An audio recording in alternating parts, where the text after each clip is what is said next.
that absolutely and honestly believe in 2016 the Earth is flat. The Earth is flat. Now, I'm looking right out there at Neil deGrasse Tyson. Is he still out there? Yeah. Neil deGrasse Tyson is out in our lobby right now. And I'm thinking, how, in this day and age, when there are so many brilliant people, do people honestly believe the world is flat? I was watching these videos, and they're explaining it. They're trying to explain scientifically. Yes, Tila Tequila believes she is one of these people that believe the world is flat. I don't get it. I don't get it at all. Is there a way to get Neil in here for 2 seconds to explain this? Can he come on mic for a couple of seconds? Neil, I got to get an answer to this. Neil, if you could just take a seat for a second. I need an answer to this. I saw something over the weekend. Just seat this. You got the microphone, the seat. Yeah. It's all ready for like somebody to come in. Just in case. Just in case. We never know.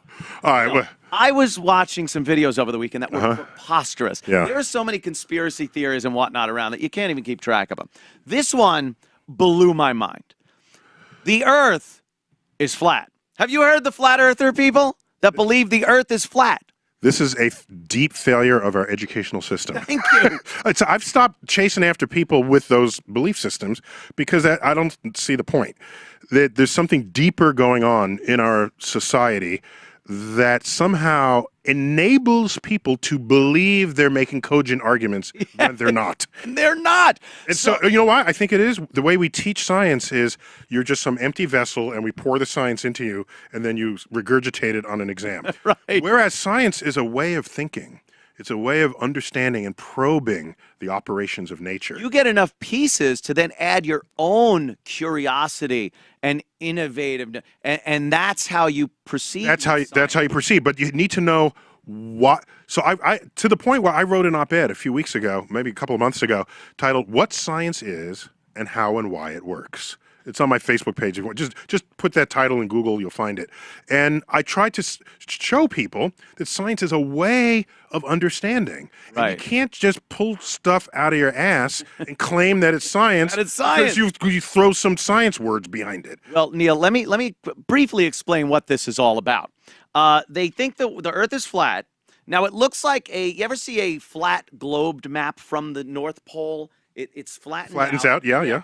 They use that as their flat template. Around the edge is Antarctica, which is an ice rim that resides along so you can't fall off. Okay. You have to go over what would be Antarctica. Mm-hmm. Now, the rest of it is in the middle. Now, I'm watching this going, well, wouldn't the equator, which is supposed to be the furthest distance you could travel on the planet, wouldn't that be shorter than the distance if you went around Antarctica? You are thinking rationally about this. Well, apparently I am. But they didn't have an answer for that. So even this very morning, I tweeted, because today is the first full day of Ramadan, which is a holy day in the Muslim calendar. And in Ramadan, you fast during the day and you get to eat at night. Okay, so it's 40 days of fasting. I think 40. Wow. Okay. That's a long time. Maybe it's not, whatever the number of days, you're fasting during the day when the sun is up and then you get to eat at night. Well, it turns out, I was recently in Dubai where they have the tallest building in the world. Sure. And I did a quick calculation and I confirmed it with others there that, in fact, they print separate tables for residents at the top of this building because the sun sets later if you are at the top of that building than if you are at the base. Because that building, and you have it up there now, that's the actual tweet. From the top, this building is 30% taller than what the World Trade Center was. It's crazy tall. And that's a picture I took while I was visiting Dubai. So the sun sets 2 minutes later for you at the top because you're seeing that much farther over the Earth, curvature of the Earth. Yeah. Well, I don't know if they'd have an answer for that. Well, they can't. They wouldn't. But here's what they say the sun is. Here's how they explain day and night and whatnot. So you got the flat Earth right there. The sun is over this plate that is the Earth, and it rotates or revolves around a center axis, and that way you get day and night on there. But meanwhile, oh, by the way, I didn't tell you this. The sun is only 4,000 miles away on this plate. 4,000 miles away. Yeah, that's This is, but people believe it's 860,000 miles across. Now you're just splitting hairs. I know. I'm sorry. Yeah. You're just splitting. Okay, so now here's the thing. We live in a free country. I will never want to legislate what people think. Mm-hmm. You can think the craziest thoughts you want. They do. You should just never be responsible for creating legislation Right. that affect the rest of society. Legislation should be based on objective truths, not on some belief system you happen to have for yourself that others are in conflict with. So go ahead, think that. But if you try to then influence others, you're actually being irresponsible, and you are destabilizing the foundations of an informed democracy. Absolutely. How excited are you about space these days? I think we're entering a whole new phase in space exploration, whereas these giant, huge budget projects that the government was behind are kind of being taken over by a lot of smaller, more private entities that are getting a lot done, a lot of new, exciting information. It's fantastic time. Yeah, so I think this should have been happening decades ago, first of all. But second, I'm a contrarian on some of these elements. I'm not convinced that the private enterprise will lead a space frontier in the way we typically think of a space frontier, which is how far have you gone, what planets have you visited lately. There's a different kind of frontier that SpaceX is breaching, and that's the cost of access to space.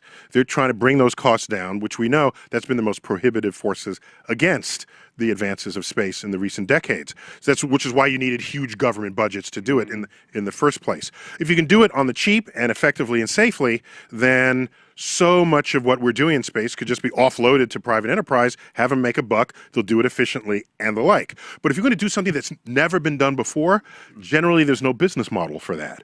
I cannot see a private enterprise saying, we're gonna send a spacecraft to Mars. If I'm a shareholder, I will say, how much it'll cost? Well, a lot, and we don't know. It'll be expensive. They're dangerous. Yes, people probably die. What's the return on investment? I don't know. Probably nothing. Initially, no one's gonna take that right. So I'll say let somebody else do it. This is what governments do that have much longer time horizons than the quarterly or annual reports of private enterprise. And so the government does it first. They find out where the friendlies are and where the hostiles are, where the trade winds are. And once the maps are drawn, then you see that to private enterprise, who can then make a buck off it. This is why I've said this 1,000 times. That's why the first Europeans to the New World was not the Dutch East India Trading Company. It was Columbus, funded by Spain, who had whole other objectives for that mission. Commercial venture. It was commercial or hegemonistic, whatever, because she said, here's a satchel of flags, plant them wherever you go.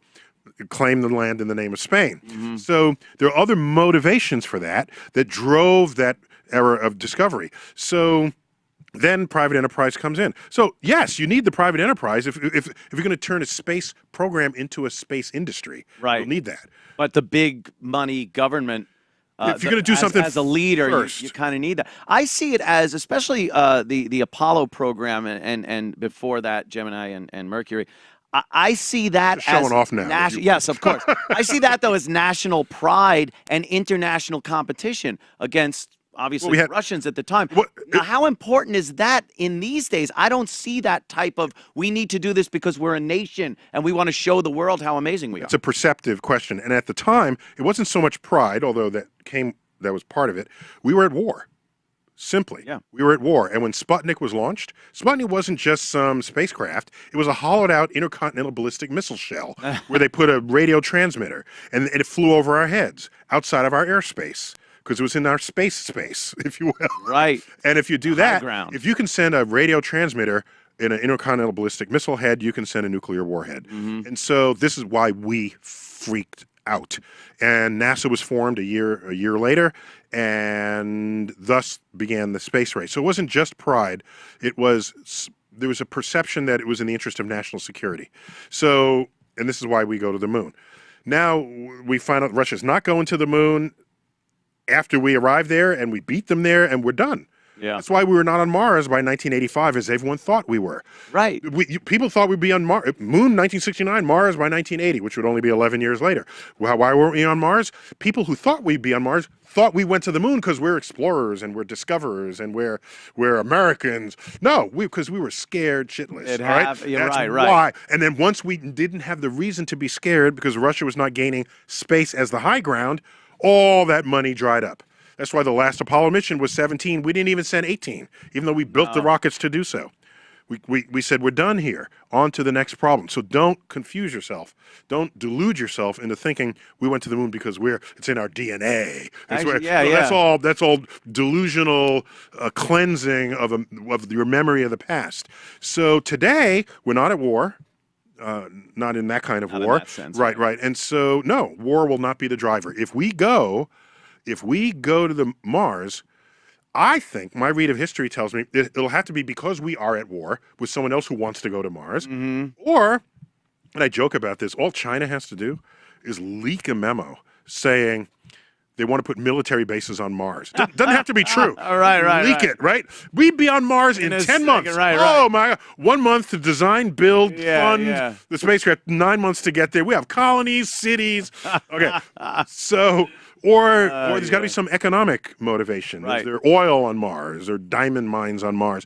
Other than that, I've lost confidence that just political will is sufficient to make any of that happen. Now, I've made a different point, a more subtle point, that if you have big, ambitious, big, hairy, audacious goals, big, ambitious missions that involve science and technology and engineering, and you have progress weekly that you can report about in the newspapers, that's a force operating on society. It's like, oh, what did we discover today? What are we going next week? What did the astronaut do then? What they're going to step down on a comet, on an asteroid. They're going to deflect an asteroid that might hit us. Oh my gosh, headlines. This works its way down into the educational pipeline.